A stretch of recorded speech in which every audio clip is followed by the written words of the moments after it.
एक जंगल था और वो जंगल में एक छोटे से घर में रहती थी। वो अपनी ज़िंदगी गुजारने के लिए शहर में जाकर खिलौने बेचती थी। लोग उसे ब्लडी मैरी के नाम से जानते थे और ये कहते थे कि वो एक गायन है। किसी भी इंसान की इतनी हिम्मत नहीं थी वो उस घर के पास से गुजर जाए, क्योंकि सभी को इस बात का डर होता था कि कहीं उनके बच्चे बीमार न हो जाए या उनके जानवर मर न जाएं और तमाम चीज़ें। कुछ वक्त के बाद मेरे गांव के लोग काफ़ी परेशान थे, क्योंकि हमारे गांव से एक एक करके बच्चे गायब हो रहे थे। किसी को नहीं पता था कि वो कहाँ है, किस हाल में है। हमने उन्हें हर जगह तलाशा, जंगल में, आसपास की बिल्डिंग्स और जो कुछ भी मुमकिन था वो सारे काम हमने किए, लेकिन उनका कुछ पता नहीं चल रहा था। पूरा गांव इस बात को लेकर बहुत परेशान था और कुछ लोगों ने कहा कि हमें ब्लडी मैरी के घर की तलाशी लेना चाहिए, क्योंकि वो एक डायन है। बच्चों को उसने छिपा कर रखा हो। पूरा गांव इस बात पर तैयार हो गया और हमने ब्लडी मैरी के घर की तलाशी ली। वहां हमें कुछ नहीं मिला। जब हमने ब्लडी मैरी से बच्चों के बारे में पूछा तो ब्लडी मैरी ने कहा कि उसे कुछ नहीं मालूम। लेकिन लेकिन एक बात अजीब थी कि ब्लडी मैरी पहले से ज़्यादा सुंदर लग रही थी और जवान भी। उसे देखकर ऐसा लग रहा था कि मानो उसकी उम्र वापस लौट रही हो। पर मैंने इस बात को नज़रअंदाज किया और हम वहाँ से वापस आ गए। अगली रात मेरे पड़ोसी ईशान, उनकी छोटी बेटी, घर से निकली और जंगल की तरफ जा रही थी। उसे देखकर ऐसा लग रहा था कि जैसे वो किसी आवाज़ का पीछा कर रही हो। ऐसी आवाज़ जो शायद मुझे ना सुनाई दे रही हो। थोड़ी देर के बाद मुझे ईशान और उनकी पत्नी की आवाज़ सुनाई दी। वो अपनी बेटी को आवाज़ दे रहे थे। मैं भागकर उनके पास गया। मैंने उन्हें बताया कि आपकी बेटी जंगल की तरफ जा रही है। इस बात का शोर पूरे गांव में हो गया और वहां पर काफ़ी लोग आ गए थे। हम सभी एक साथ उस बच्ची को ढूंढने जंगल की तरफ निकल गए। कुछ दूर जाने के बाद हमें वो बच्ची दिखाई दी। वो हमसे थोड़ा दूर थी। मैंने उसे ज़ोर से आवाज़ देकर पुकारा, लेकिन वो रुकी नहीं। वो बस आगे बढ़ती जा रही थी और हम भी उसके पीछे पीछे आगे बढ़ रहे थे। जाने के बाद हमने देखा कि एक बड़ा सा पेड़ था जिसमें एक अजीब सी रोशनी आ रही थी। वो बच्ची उस पेड़ के नज़दीक जा रही थी। हम सभी भागकर उस पेड़ के नज़दीक गए और हमने देखा कि उस विशाल पेड़ के नीचे जादू कर रही थी।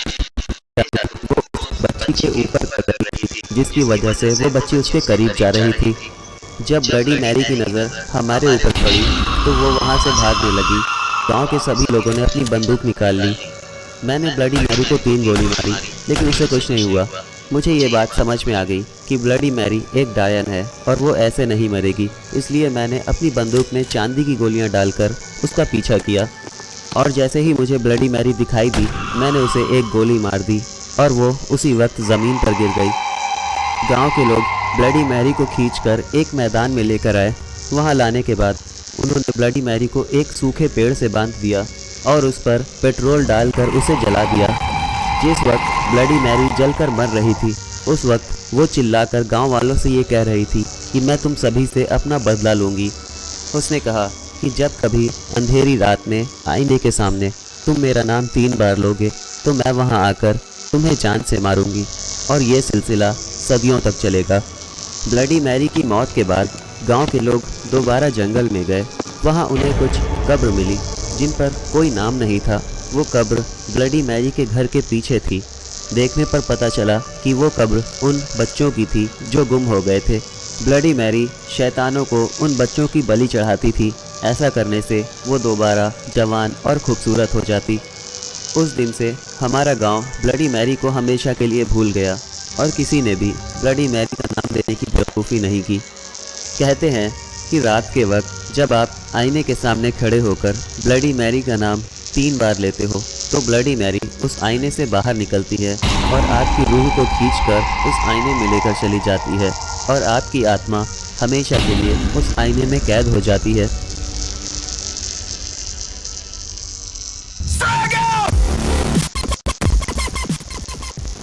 हाय एवरीवन, उम्मीद है कि वीडियो अच्छा लगा होगा।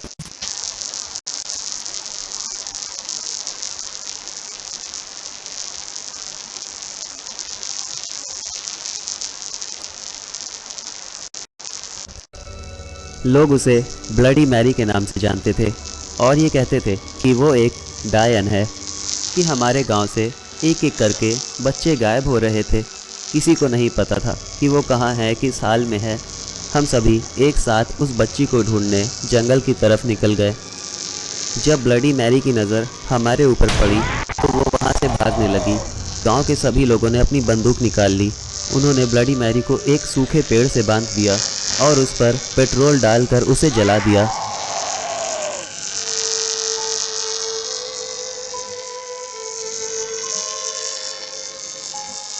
ब्लडी मैरी को बुलाने की कोशिश बहुत सारे लोग अक्सर करते रहते हैं, लेकिन ब्लडी मैरी वहाँ नहीं आती। दरअसल ब्लडी मैरी को बुलाना इतना भी आसान नहीं है जितना लोग समझते हैं। ब्लडी मैरी को बुलाने के लिए एक टूटा हुआ आईना चाहिए और उसके सामने 5 अलग अलग रंग की मोमबत्तियाँ, अंधेरी रात और सबसे ख़ास बात, उसे बुलाने वाला उस गांव का होना चाहिए जिस गांव में ब्लडी मैरी की मौत हुई थी। ब्लडी मैरी को बुलाने के लिए ये सब कुछ होना बहुत ज़रूरी है। ब्लडी मैरी की मौत के बाद हमारे गांव में सब कुछ ठीक चल रहा था। चारों तरफ खुशहाली थी। गांव के सभी लोग अपनी ज़िंदगी में खुश थे और मैं भी। उस मनहूस किस्से को ख़त्म हुए आज 2 साल बीत चुके हैं और मेरी खुशियों को न जाने किसकी नज़र लग गई। मेरी माँ की मौत हो गई। मेरा एक प्यारा सा परिवार था जिसमें मेरे डैड, मेरी माँ, मेरा छोटा भाई और मैं था। माँ के चले जाने के बाद अब ऐसा लगता है जैसे वक्त रुक गया हो। उनकी कमी हम हर दिन महसूस करते हैं। माँ की मौत हुए सिर्फ 6 महीने गुजरे थे और हमें पता चला कि डैड ने दूसरी शादी कर ली है। ये जानकर मुझे और मेरे भाई को कोई खुशी नहीं हुई, लेकिन हमें इस बात का कोई दुख भी नहीं था। अब हमारे घर में हमारी एक नई माँ थी और हम उनके बेटे सिर्फ नाम के लिए। उनके दिल में हमारे लिए कोई हमदर्दी नहीं थी, ये मैं अच्छी तरह से जानता था। उस औरत ने मेरे डैड से शादी सिर्फ पैसे के लिए की थी और धीरे धीरे उसने अपना असली रंग दिखाना शुरू किया।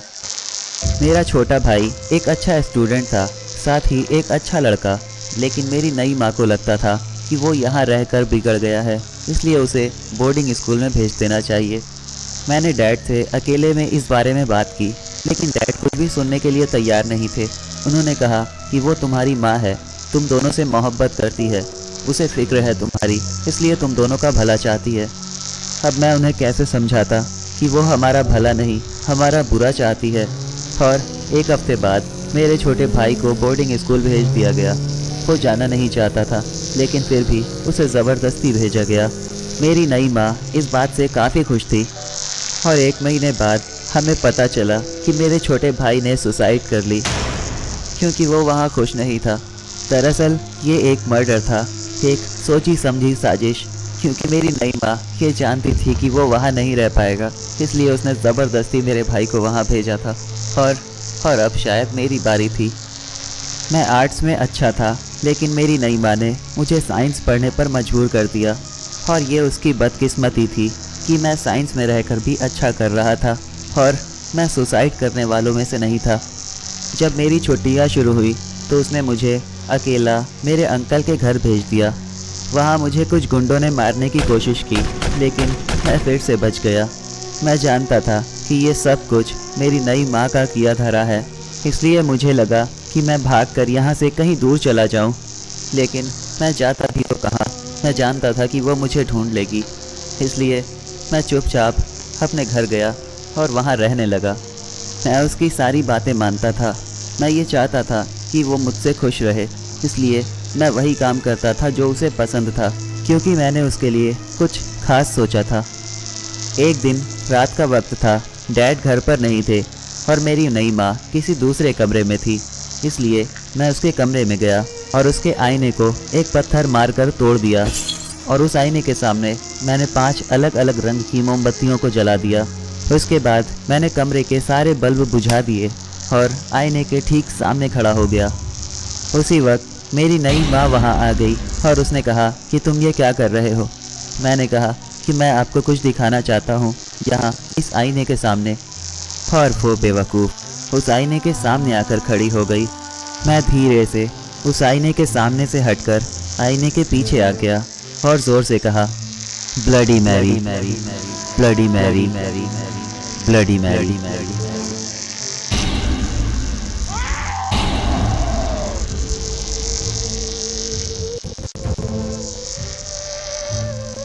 हाय एवरीवन, उम्मीद है कि वीडियो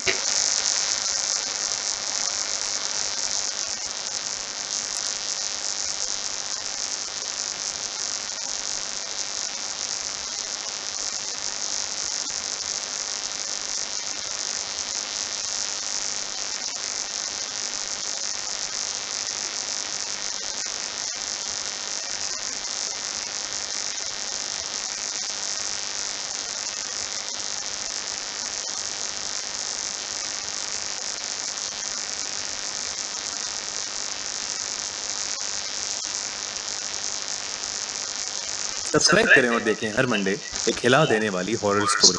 बेल आइकन प्रेस करना ना भूलें।